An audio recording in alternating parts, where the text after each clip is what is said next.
I am Joel McLeod.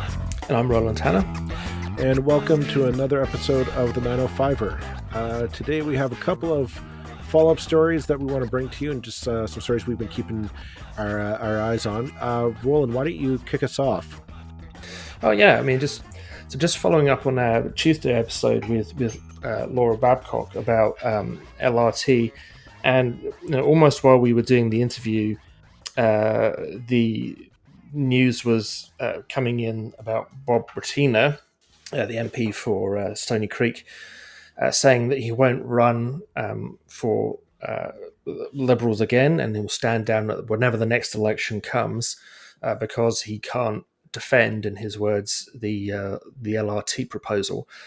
In the wake of that, and when we commented on Tuesday a little bit about why we thought the motivations for that might be, John Iverson in the National Post has taken a very National Post stance that this shows that the Liberals don't even listen to their own MPs, are out of touch with the party in Hamilton, blah blah blah blah blah, and I know my take on this is that John Iverson hasn't got a clue about what's going on in Hamilton, and certainly that those parts of Hamilton which I would say represent the future for any political party that wants to win office.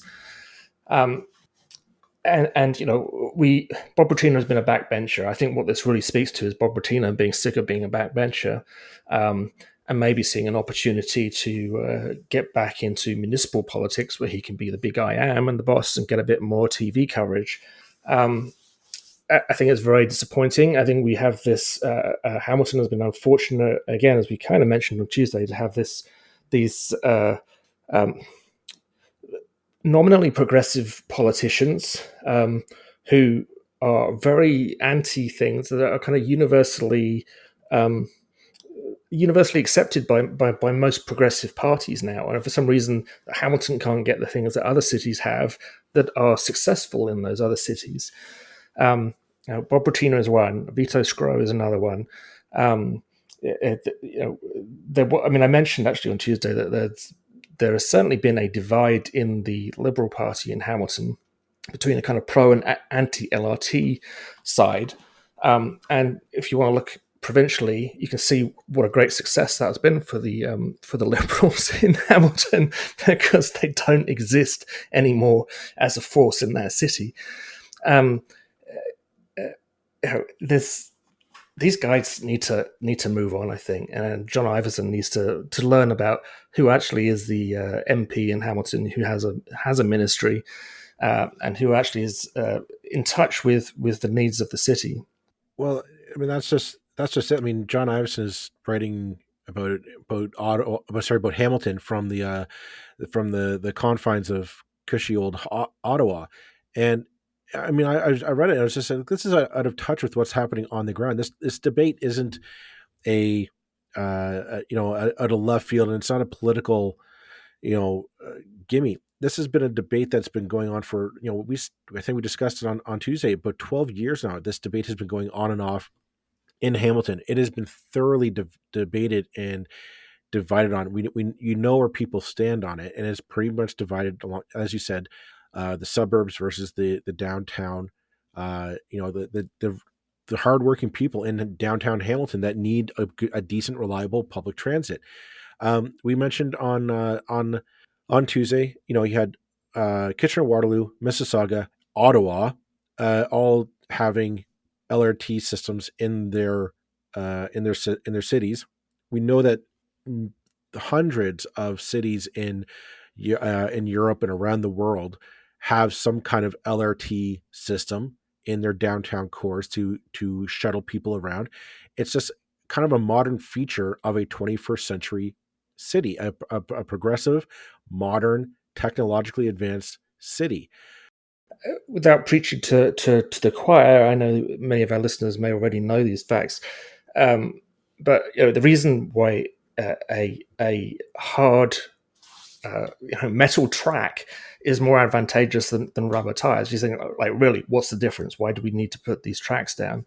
It's because it carries more people, because we are basically talking about light rail, not a streetcar, and it literally is then exempt from the vagaries of local government changing bus routes on the whim of short-term reasons. Exactly. A business can look at it and say, this LRT is going to be there for 50 years, 100 years. We can invest on that basis in this area. We know we are going to get people coming here. The real estate around those areas, it goes up. Where they're talking about putting down the track is along Barton Street, which needs a huge shot in the arm economically in that area. If you know anything about Hamilton, you know what I'm talking about. This this neighborhood needs it. To have Bob Bratina essentially take his hissy fit and I'm going to take my ball and go home. So be it. I mean, that's his prerogative. That's his decision. I will keep in mind though, he's not resigning now. He didn't storm into Justin Trudeau's office, throw his resignation letter at him, and say, you can take this job and shove it, Justin. I'm out of here. No, he's still collecting a six-figure salary from us, from the taxpayer, to hang out in Ottawa and essentially be kind of a lame duck um, MP. I mean, who cares what he has to say now because he's not running the next election. He's going to sit there and collect a nice little salary from us, the taxpayer. Meanwhile, probably come down every now and again to Hamilton to powwow and press the flesh and do the prep work for possibly a mayoral run, all on the taxpayer dime, and then try to undermine this LRT project. It's it's kind of underhanded, and if I should be so bold, and quite frankly, like John Iveson should read the tea leaves. It's not. I know John Iveson is not the most Trudeau friendly columnist. I mean, who in the National Post editorial and opinion board is, but it shouldn't surprise somebody that the Trudeau government wanted to invest in this. If Catherine McKenna has her bona fides at this point of being a pro environment MP, she makes her decision. She puts it through the lens of what's an environmentally sound decision as well as economic one. This LRT decision is right in that wheelhouse.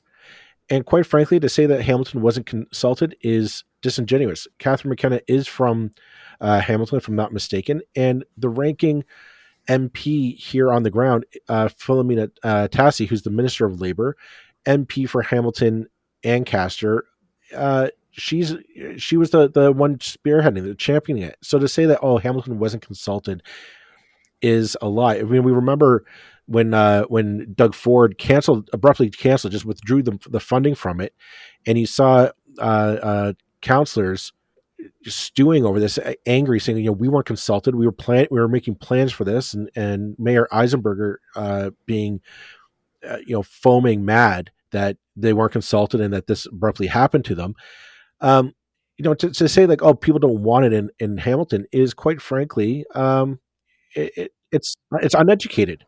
Well, and how many municipal elections do you want to have that are specifically on LRT? The last election with Vito Sgro he made it a single issue election on LRT, and he lost by a big way. Mm-hmm. It wasn't close. He got hammered. How much more consultation do you want than that? No one is under any illusions about what that last election was about. Hamiltonians voted for it. What we have, unfortunately, in Hamilton is the Liberals' power base is in the suburbs, and the NDP have the downtown area where the LRT is going to go. Well, an honourable or even a not so honourable government doesn't just do things because of what affects its ridings. If it hopes to win maybe some other ridings one day in the more central part of Hamilton, perhaps the investment will pay off. Perhaps it won't. Who knows? But, and going back to Iveson, I mean, the dumbest thing of all that he says is, well, hey, look, Bratina increased his vote at the last election, at the expense of the NDP. Well, sure he did in Stoney Creek. The NDP didn't really do very well at the last federal election. But if you look at Hamilton as a whole, it is solidly NDP. Yep. The central part, and it's not changing Well, anytime soon. And the NDP backs LRT. It's just it is the very definition of short term hyper local politics versus what's actually of interest for the city and of benefit to the whole city mhm, mhm. that can and would utterly transform a downtown that is a it's not even a provincial disgrace or a local disgrace. It's a national disgrace that Hamilton's downtown is like it is, because it is a beautiful city that has been dreadfully let down by every level of government for decades on end. We finally got a chance to turn that around, and it's like, for please God, let's not miss the opportunity. If this turns out to be another municipal election on LRT, I think the ramifications are going to be deeper than just LRT. You're going to send a message to anybody who's listening that Hamilton is not ready to be, the big boy and big girl player that it tends to be. Um, too often Hamilton might compare itself to Toronto, or Toronto has this, and I find that that's the problem with a lot of municipalities here in the 905 is we always compare ourselves to Toronto. Everything is, well, we want to be the small town, or we want to be the little guy who could. We don't want to be Toronto. Fair enough.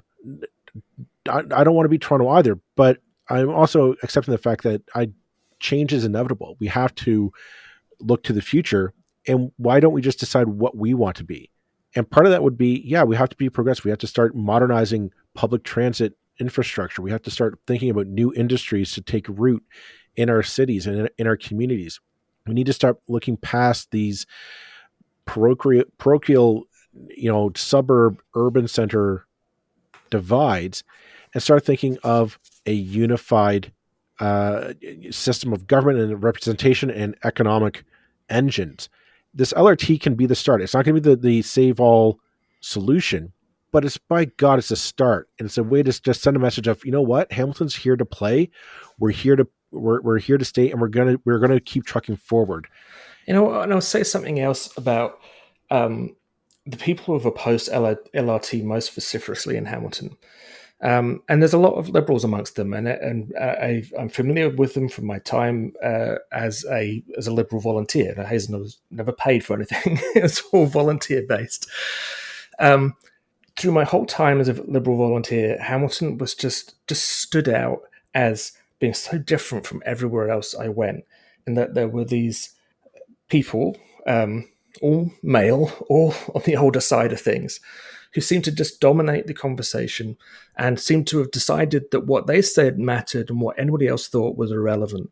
Um, Mm-hmm. and they have destroyed the Liberal Party in Hamilton. Now, the federal side is not so bad. If you look at the provincial side, before it was a mess before the last provincial election. It was already terrible. We were left with Ted McMeekin as one guy who managed to get re-elected at the previous election and actually increase his vote count. A guy who was pro LRT, but who was loathed by many of the other liberals in Hamilton for whatever reason. Despite the fact that he had a far more successful career than any of them have ever managed to put together, seeing as they could never get their asses elected. Those guys need to ship out if that party is ever going to be a force in the city of Hamilton again. Well, not just for the liberals, but I think there's a huge generational change that needs to be just shown the door, and let some of the younger generation, the younger, more ambitious and forward thinking uh, leaders of Hamilton take the reins. As Laura mentioned on Tuesday's episode, you know, there are just some counselors on city council and in the halls of power, not just at city hall, but just the institutions in Hamilton that need to just walk out the door. Just take their legacy and walk out the door, because there's a new generation that's hungry for change, and they're hungry to see a new Hamilton emerge, and I applaud them for it. I want them to succeed, because I think Hamilton has so much to offer. It's got a great future ahead of it if the people with ambition and imagination start making the decisions. I don't believe there could be any city in Canada that has been worse served by its politicians over recent decades. and it's time to change that. And LRT just is the symbol for everything connected with that. To turn the page, to get away from these guys who, whatever party they were part of, were not interested in the party or the city. They were interested in themselves. It's not good enough. We need new faces to just transform the political scene in Hamilton, because it is, again, I can't emphasize enough how wherever I went as a volunteer when I was involved in party politics, I used to enjoy myself. That's why I did it so long. It was fun. Again, no one's paying me. I only did it because I enjoyed it. And every time I went to Hamilton, it was like, oh my God, this is like a headache. It's like you're fighting against people who just didn't seem to want to win, but just wanted to, but wanted to be the big man on campus or whatever. Absolutely. Even if they couldn't win an election to save their damn lives.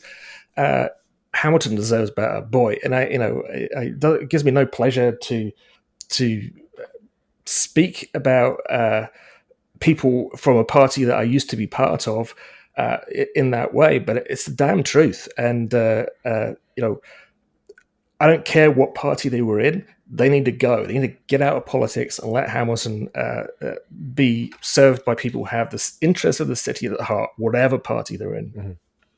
All righty. Shall we move on? Absolutely. Yeah. Well, you were going to give us an update on the situation, the latest situation with the Halton Catholic District School Board story. Yes. Well, it has been quite the. It hasn't even been a month. That's the strange thing. So where we last left off, loyal listeners probably remember the HCDSB didn't vote to fly the flag, but they didn't even vote not to fly the flag. They kind of cowardly skirted the issue by amending the motion so that the one piece that was controversial and the one piece that people actually cared about in their decision was removed, and instead we got this kind of wishy-washy motion that they're going to increase education for staff and executives of the board, and put up a poster promoting pride and LGBTQ plus something. I don't even know what the sign's going to promote. It's just going to promote it, whatever that means. As you can imagine, this did not go over well. What was interesting though was shortly thereafter, the largest Catholic school board in the province, the Toronto Catholic District School Board, they took the headlines, and because they were debating pretty much the exact same thing, whether or not they were going to raise the flag. I watched that debate, and we can discuss the pointlessness of school board council meetings going till 1 a.m. on another episode. But they essentially voted to raise the flag. They voted to endorse the LGBTQ plus community and Pride Month in at Toronto Catholic school boards. Good for them. I applaud them. Way to go. But that leads an issue of Halton Catholic District School Board is, to my knowledge, the only school board this year who is actively not voted to raise the pride flag. We have Thunder Bay Catholic School Board is raising the flag. The Waterloo Catholic School Board is raising the flag. And now Toronto, the largest in the province, is raising the flag, which I think puts Halton Catholic in a very awkward position. A lot of parents are capitalizing on this, and they formed a group called Halton Parent Allies, who weren't going to let this matter die down. So they sent a letter to the director asking him to use his powers to raise the pride flag over Halton Catholic schools. And today they received a response. Alex Power, who we had on a few weeks ago to talk about this, she posted a letter to the response to her Twitter feed, and we're just kind of looking at it today. Essentially, I'm not going to read it because it takes too long, but essentially what it says is the director of education, Pat Daly, is going to not use his powers to raise the flag. He doesn't want to go against the kind of the will of the board, which I kind of get his point of view. He is in an awkward position, so I'm not going to chastise him or bring him down. It's a tough call for him. Um, Well, he can't keep his job. He can't keep his job and not support the. It's his job to do what the trustees tell him to do. He could quit, but he's not going to do that by the look of it. So yeah, I mean, I'm not going to. He has to do what he's told to do, but you don't have to work where you work. You know. yeah, but I can't. I'm not gonna chastise him. I'm not gonna denigrate him for. I don't know what I would do. I clearly the thing is, it does go back to the board because the board sent a clear message. They did not want this flag to fly. They could have made the decision to waive it. They could have made the decision explicitly not to waive it. They chose to kind of do this wishy washy, neutral middle approach that did absolutely nothing to please anyone uh, or solve any issue or take a stance really, and then all it did was just ticked off everybody. So, but that's what he's got to do. He says that's what I have to. That's what I have to put forward. I think it goes. It does go back to the board, the trustees. They made this decision. I don't know if they're aware of the what how this looks on the board. I don't know. I don't know. I mean, We may if they thought they were taking any kind of safe option, they were absolutely wrong. I mean, maybe 20 years ago that would have been the not the right thing, would have been the wrong thing to do, but it would have been the politically politically correct thing. Let's call it what it is. yeah, That would have yeah, been the and the way to politically keep correct thing it to out of do. the newspapers. I mean, the astonishing thing when you think about it, well, not astonishing, the wonderful thing when you think about it is that Ontario's biggest school board has decided, Catholic school board, sorry, has decided to fly the pride flag, and it's basically a non-issue. It hardly has received any coverage other than amongst those people who are actually interested because they're following the Halton story. Same with Waterloo. I believe there may be another school coming down the pipeline before the start of June as well. Just don't ask me to quote on that because I can't remember which board it is. But But the yeah, I mean they've created a storm now through their inability to just do the decent thing that they could have avoided. It's a matter of, if it doesn't happen this year, it's going to happen next year. If it doesn't happen next year, it'll be the year after with another group of trustees, perhaps.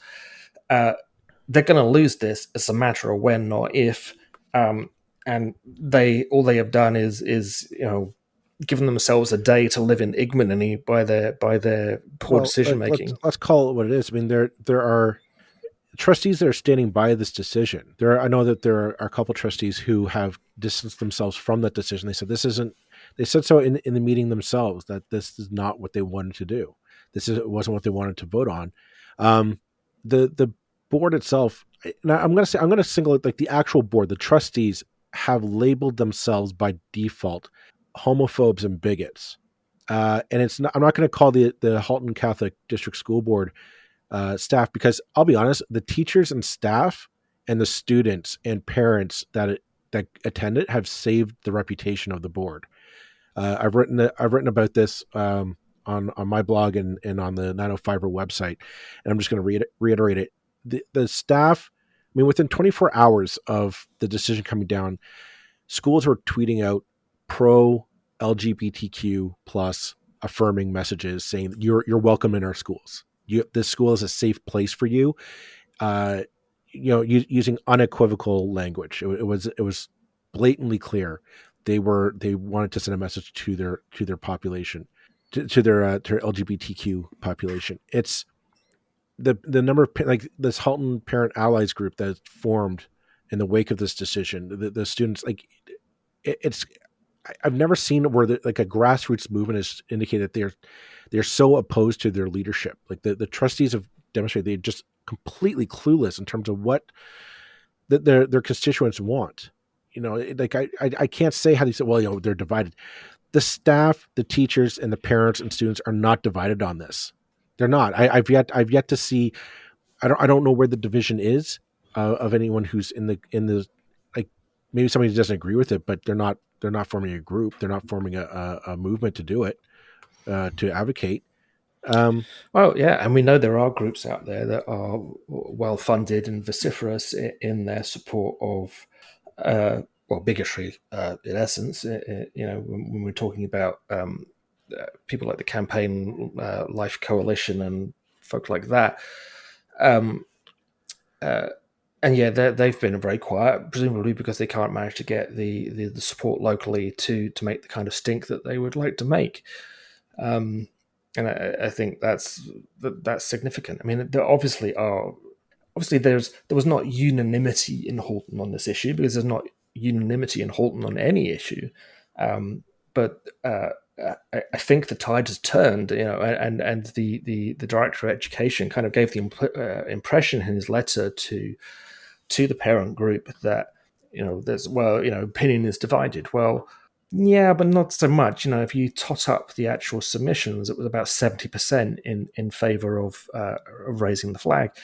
Um, I'm not the world's biggest fan of totting up the number of letters that get submitted to something, because there's all kinds of ways in which those kind of things, statistics, can get distorted. However, as the only evidence we've got available to us, the raise the flag side won. Um, uh, well, not only did they win, they're still active. I mean, the parents who are advocating for this policy to be changed, or I guess I'm not going to say changed, to be implemented. Let's say just to put a policy on the books of you're going to raise the flag. Um, they're active, they're vocal, they are determined, and it's clear they have stat that OECTA, the teachers union for both the elementary and the secondary units in Halton, wrote letters in support of this policy. Their teachers are actively uh, campaigning, I guess you should say, to show their support for the LGBTQ plus community. As we said, every high school tweeted out positive on their all social media channels a reaffirming message. I'm going to say 70 to 80% of elementary schools did the same throughout the board. So to say, oh, it's divided. I'm not from what we're seeing. Not from what I'm seeing. In terms of the people who are actually inside the schools, the message is clear. We want the flag raised. and I mean, just the final point on this. We all pay taxes to support the public schools. So although I don't vote for Catholic school trustees, because I'm not considered part of that system, my taxes still go to support that system, and I object very strongly to using my tax dollars to well, actually, to involve religion in a public service of any kind at all, ever. But I mean, that's me. I mean, you can't. A group of trustees in a local education authority have no business talking about LGBTQ plus issues in this day and age. They shouldn't even be allowed to. I mean, do what your job is, which is basically to name schools and tick the numbers on the budget and go home. You've got no business talking about what people get up to in their private lives, about sexuality, about gender. It's not your business. You do not have the jurisdiction. You do not have the right to express an opinion on those issues. Uh, I mean, with every day that this kind of thing continues happening, and again, credit to the boards that have gone the other direction, because I think if you want to keep a Catholic school board system in Ontario, that's the way you're going to have to go, because people just are not going to tolerate this any longer. Um, But you hit the nail on the head right there. People are not going to tolerate this going forward. If you look at any chatter on message boards on social media about this, non even Catholics, the conversation is, why do we fund this? Why are my tax dollars going towards this debate? I suspect as the momentum is there. If Toronto Catholic is voting yes to raise the flag, you have two other boards already there. One, a third one, or sorry, a fourth one, as you said, Roland, is going to potentially vote and do it as well for Pride Month. The snowball is rolling down the hill, folks. It is yeah, picking up speed. The momentum is there. The other boards are probably going to start doing the same.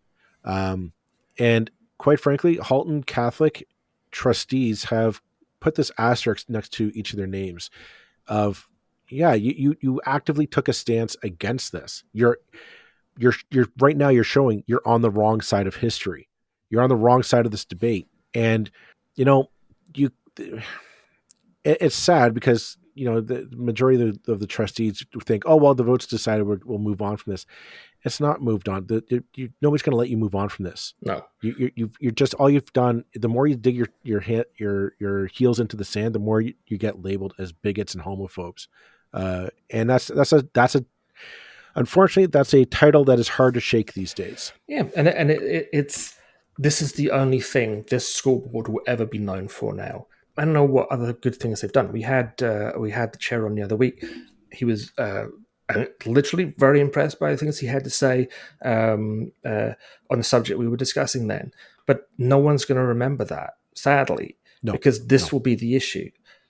Just as for the previous Halton School Board, the issue was charitable donations that had any link to, which you were involved with, obviously, which had any link to abortion. Again, a complete nonsense issue that they had no business getting involved in. So Halton has done this again and again. I think we all thought that this was a better board. Do you want to know what the irony is, Roland? Is that the trustees who are making a stink out of this, the trustees who are blocking progress in this fashion, think that they're doing this and they're going to preserve Catholic education in this province. They are doing the exact opposite. What they're doing is they're sending a message to everyone else in the province who doesn't want Catholic education. They want a one single funded school board for all Catholics, Protestants, Jews, Muslim, atheists, all of us go to one school board, one funded school board. That model, they're feeding into that argument, and there's no other side to it. We've discussed it. There's no, oh, the Constitution says it. No, Ontario and Alberta are the only provinces that allow this. There are ways out of this.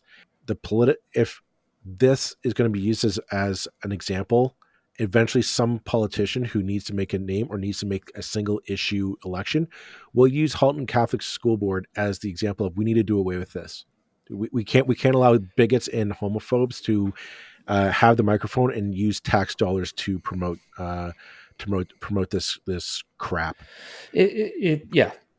I think it's absolutely the case that this is really a gift to the people who would like to abolish the Catholic school boards. I mean, absolutely, it's a horrible gift because it's such a sort of disgrace of an issue to even be discussing in 2021. However, it is a gift politically, is a total gift, because it's like, if you want to explain why you want to get rid of these schools, there you are. Well, here's the thing, Roland. I mean, my child goes to the Halton Catholic school system. I am a graduate of the Halton Catholic school system. I volunteer in the Halton Catholic school system. And I myself, well, by definition, am a Catholic. When people ask me to defend the two systems, education system that we have now, I can't.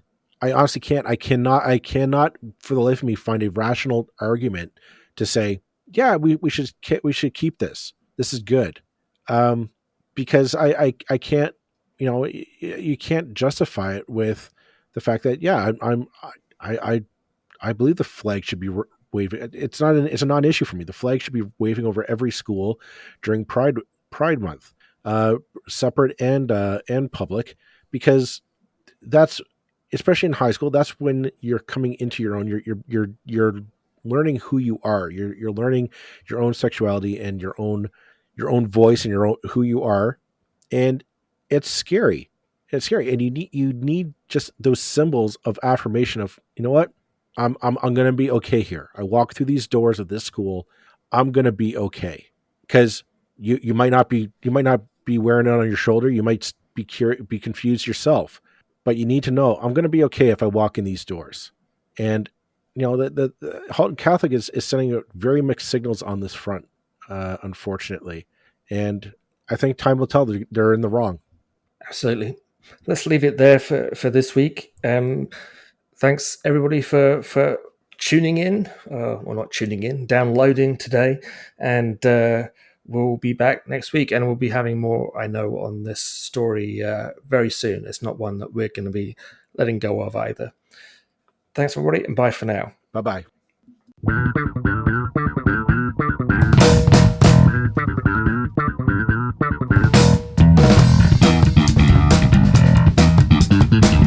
That's it for this episode of the 905er. Thank you for listening.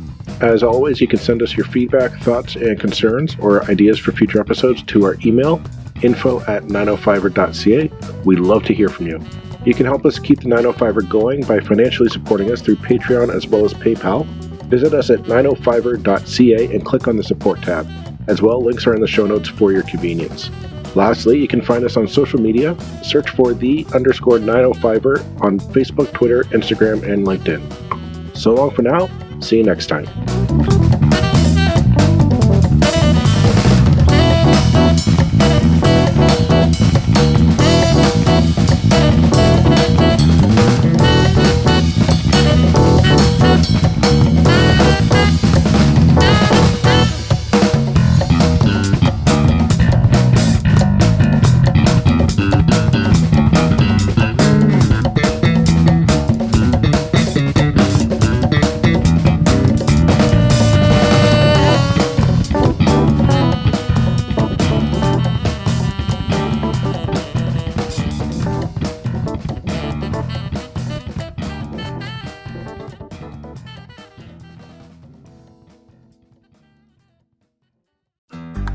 Looking to make the most out of this life and optimize your personal wellness? Then check out the Natural Man Podcast. Join me, host Mike C., as we explore all areas of human wellness, physical, mental, and emotional. Learn strategies to optimize your own well-being and be in the driver's seat of your own health. Remember, your doctor works for you. Learn biohacks, neurohacks, ways to improve sleep, and ways to optimize your body and your mind. Check us out on Apple, Spotify, the Fountain app, and at naturalmanpodcast.com.